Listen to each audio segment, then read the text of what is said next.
it is absolutely necessary to put our narratives, our ways of understanding on hold and go back to the source. And the source in this case, what I'm referring to is the Buddha's teachings. Every day I look around the world of what we understand to be Buddhism, the Dhamma, the tradition or traditions, plural. Every day I'm finding myself in somewhat of a shock.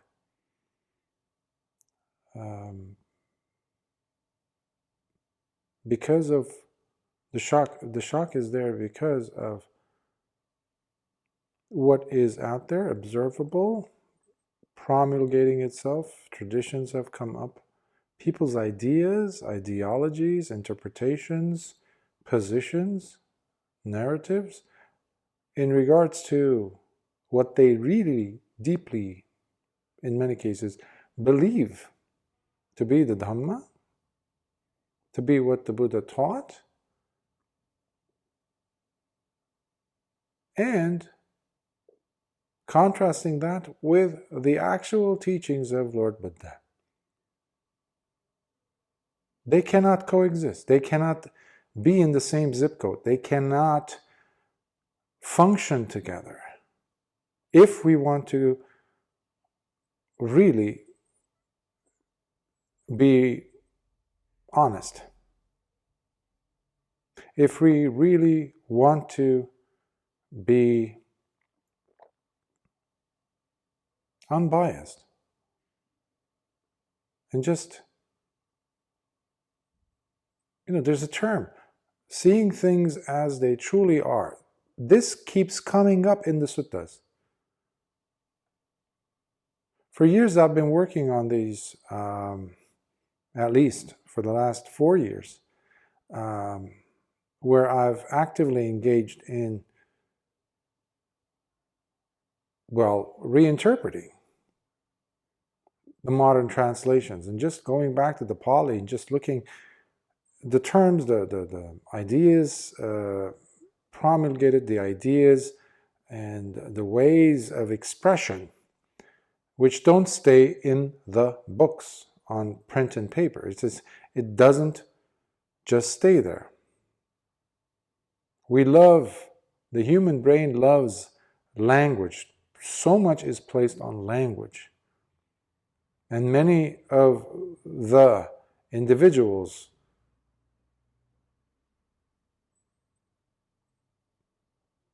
the mouthpieces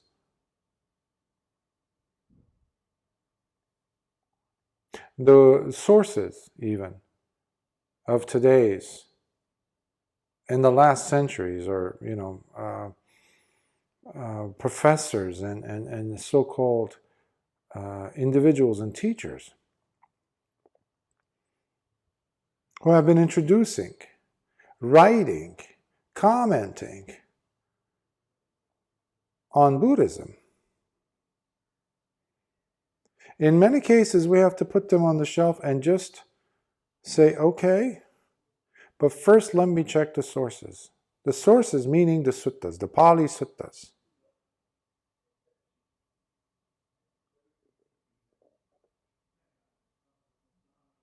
Now, why do I say this? Because every day when I work with the suttas, I discover, it's a daily discovery, and it's a daily shock of how far we have deviated from the teachings.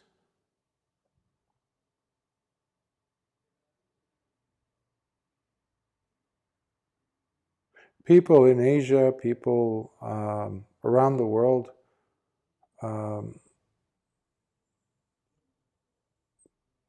have often been shocked or pulled back whenever they would hear me talking so openly, candidly about the wasteful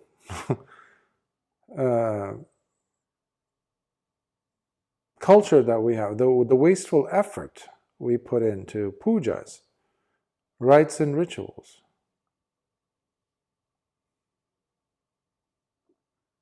But they don't realize where that comes from. Now, I would express it to them. I would tell them which suttas, which discourses and situations, and give them the background, several different incidents. So many incidents, actually. Too many to name. But the person, after hearing it, nodding and saying, wow, I didn't know that. I didn't know that. I would give them the sources. I would have the translations available for them. I would give the discourses and the explorations on the suttas. So they have so many things, and they obviously can go and do their own research. But guess what they do instead? They go back to that very habituated, very comfortable shortcut. Whatever they're comfortable with, whatever they have been used to all this time, which is doing and sticking to the familiar.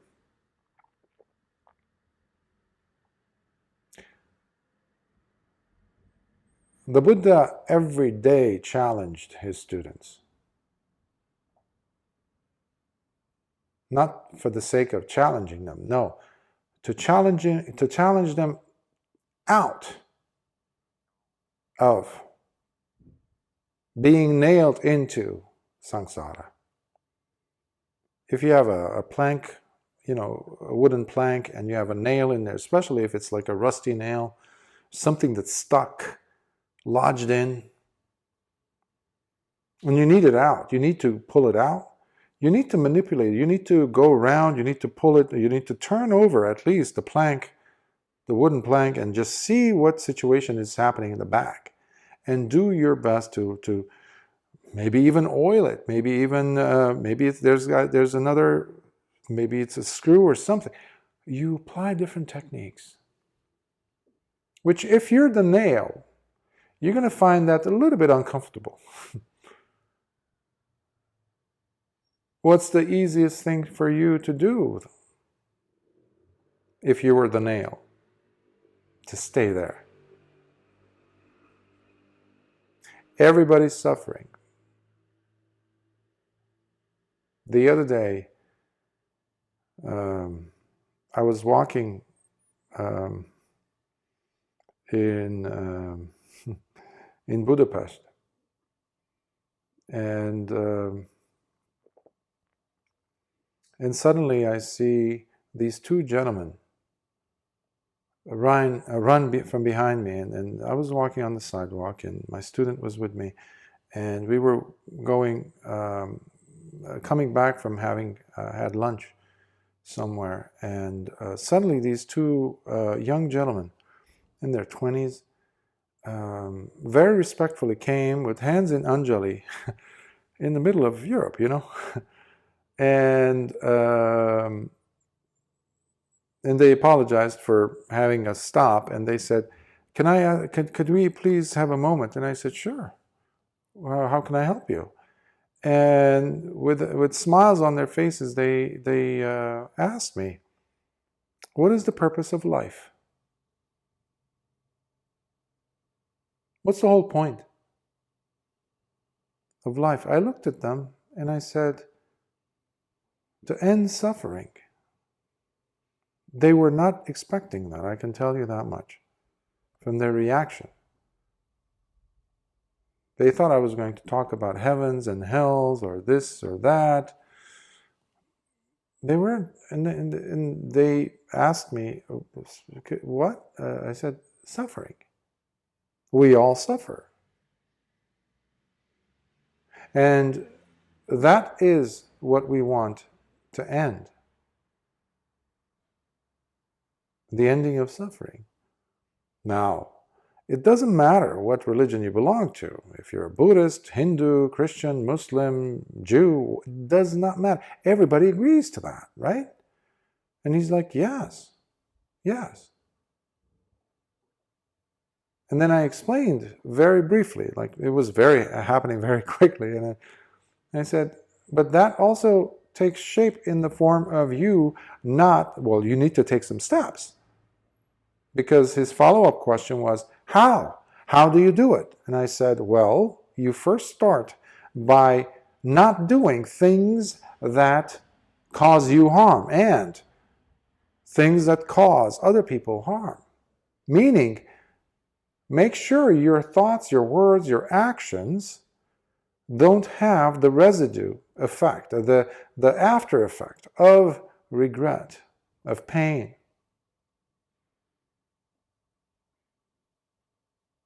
Of remorse. Already you reduced your suffering.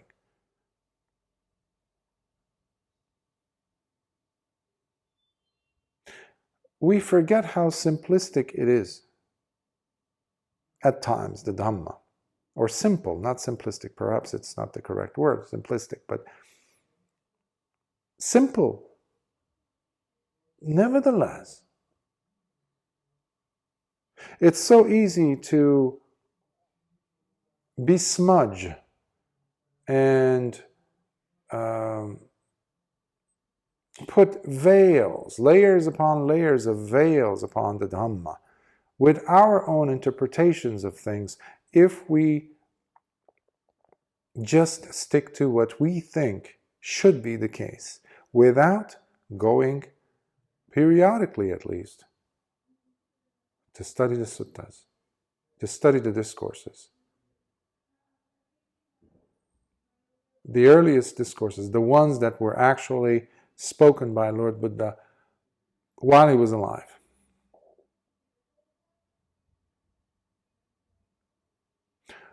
You look around, and in Europe, for example, or other places where the Dhamma was not traditionally available, let's say, traditionally as in, for over 1,000 years. Places like in Europe and other places, Middle East or Middle Eastern countries, so new territories where the Dhamma is spreading in some form. And when I say some form, what we have are the later traditions. It's interesting how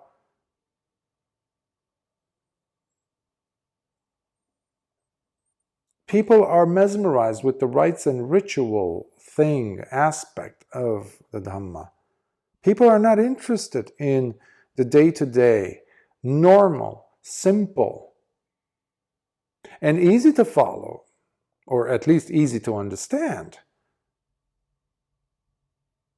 very grounded teachings that you see again and again in the suttas, versus the outlandish, otherworldly, metaphysical, out of this world, mystical teachings, philosophically drenched, leading one nowhere, definitely not out of suffering type of teachings that you find in the later traditions. But that is exactly what you find in these other new territories where people are interested in Buddhism. And that's why the Dhamma is not there. You don't find it in Europe. The teachings of Lord Buddha, proper, you don't find it. I mean, you might find it in some small pockets here and there. But there is such a resistance to it. Karmic resistance, not people are resisting it, but karmically. People are more interested in colors, passionate things, drives, the senses, gratification of the senses. And one of the big senses that no one talks about is the mind. The sensual stimulation of the mind, meaning ideas. They love ideologies, philosophies. You see this in modern Buddhists, actually, in some parts of Europe, like in Germany, or even the States, obviously. You see these things. I'm talking only from my own experience here. Some people might disagree, but I notice the questions that come. People are really drenched in their own interpretations, ideas. They're lost in language.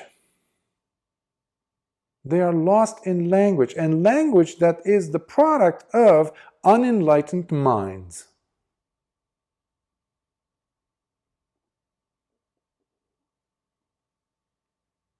So long as we're talking about language, we're talking about nama-rupa, name and form.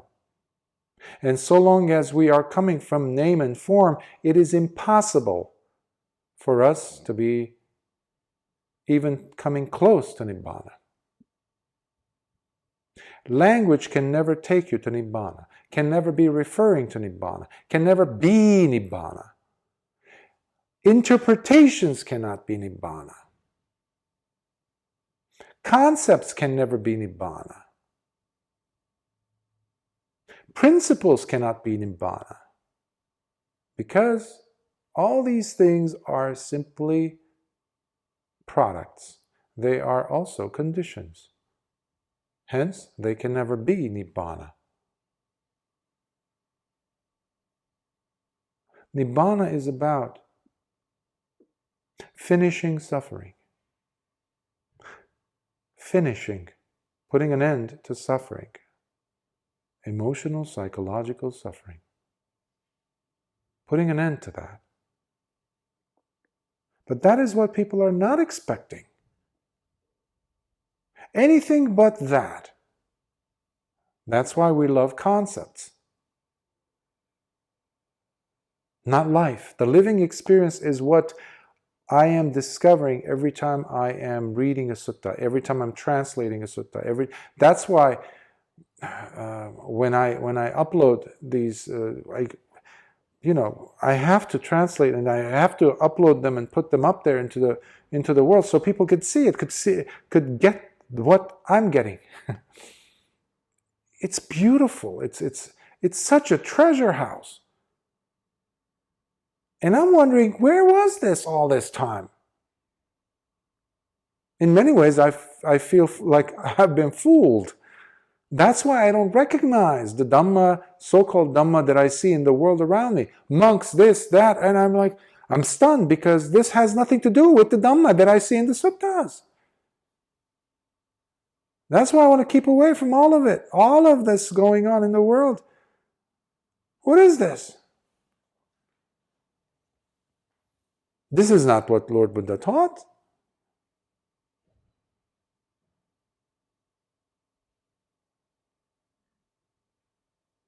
So, my encouragement here, there is an encouragement. It's not just, sharing some revelations, but the encouragement here is, do give yourself the opportunity to look into the suttas, into the discourses yourself. You, not listen to Bhante Candana or, no, or anyone. Go to the source, go to the suttas and see it for yourself. Read it. But please, please, please give your narratives, give your storylines, give your ideas about the Dhamma a break. Okay? Suspend them for a while. It's so alive. And what I see are just a bunch of dead people walking around talking Dhamma.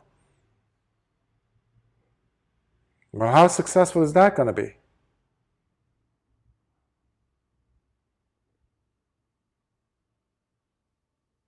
The Dhamma is alive. That is what I'm trying to say. And that is why people were flocking. The people were coming to see Lord Buddha, to spend time with him, to spend time with his students, to become his disciples.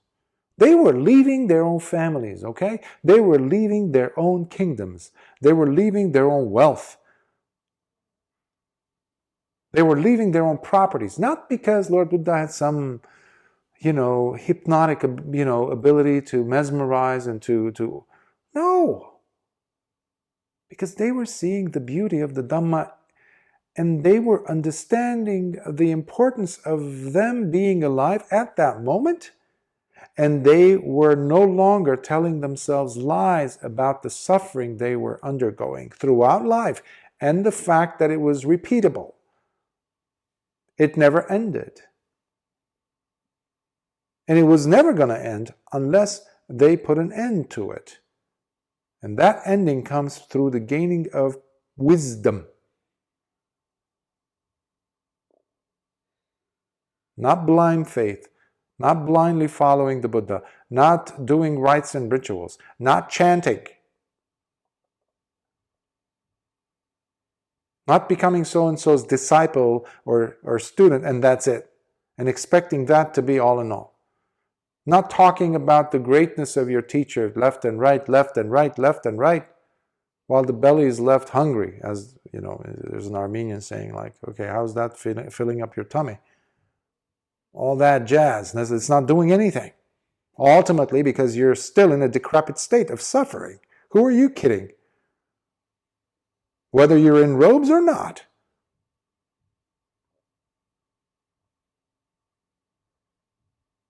So there must be relief.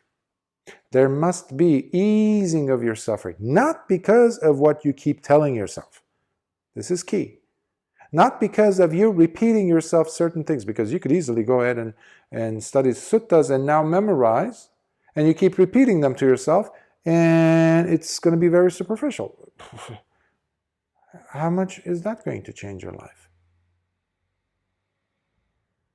So it's not a matter of just listening or reading and then parroting all that to others and feel like, yeah, I'm doing something good. You see that all around. People have been doing that for ages in different religions. It will never bring you true, genuine happiness. That's not what I'm trying to say here. But be honest. Here's the source. Use what's in the source to improve the quality of your life right now. That's what I was trying to share with those men that I saw. And they were so happy and they were thankful. It was very simple. They weren't Hungarian, by the way. They were from, they said they're from Slovakia. Lovely, lovely gentlemen. Glowing with so much life and also, I think, metta. So that is what I would like to encourage. It's simple. But the simplicity comes through, but don't be fooled by the simplicity, because it is sanditiko, it is immediately effective, it is powerful, it is timeless, akaliko. The Dhamma is timeless. And it is exactly what the doctor ordered for your life. It is exactly what you need. That is another quality that I've found for the Dhamma. To heal you, not to treat you, to heal you. In the West, anyone related or connected with the medical profession, we are not allowed to say heal. Liability issues. It's sad because you're in the healing professions. You're not allowed to say heal. Very, it's an oxymoron. But this heals, not treats. That's what they say. We can only treat. Don't ever say to your patients, we are going to heal you. You're going to be healed. We are simply going to treat the disease, whether it's in our field, it's mental, emotional. For a medical doctor, it would be physical, etc. Symptoms are being treated. You will not find that in the Dhamma. But that's what people have turned the Dhamma into. Going and bowing down and this many times and approaching a monk like this and addressing them like that and offering a cup of water like this and putting the donation in an envelope and handing it like that and bowing this many, chanting this many times. Oh, is that the right chant for today? Okay, so let's do that. All these formalities that started as simply traditions of that time in that part of the world. Simply because somebody was moved enough to get on their knees and do that. But people looked and they just took that on and they said, okay, we need to do that lifelessly. To trust rites and rituals is to make the Dhamma lifeless, when it is all about being alive. That's why it can heal. But a dead thing can never heal. It must have life to give you life. The Dhamma has life. So if it's not giving you life in your life, don't blame the Dhamma. Don't blame the Dhamma. Because what you think to be the Dhamma is actually not Dhamma at all. You've attached yourselves to some ideology, to some blind faith, to some blind belief in hearsay. Well, it is carried over from the past. My teacher's teacher, we carry it over and now we have it. Nonsense. Lord Buddha addressed that. He criticized that way. He called that not a source of wisdom.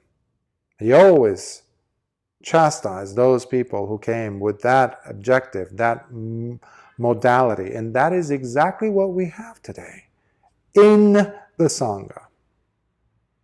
The Buddhist Theravada Sangha. Well, of course, the other ones, forget about it. They've been there since yesterday, right?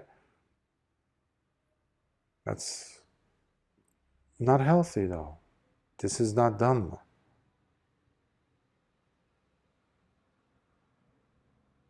The Dhamma is fresh, alive.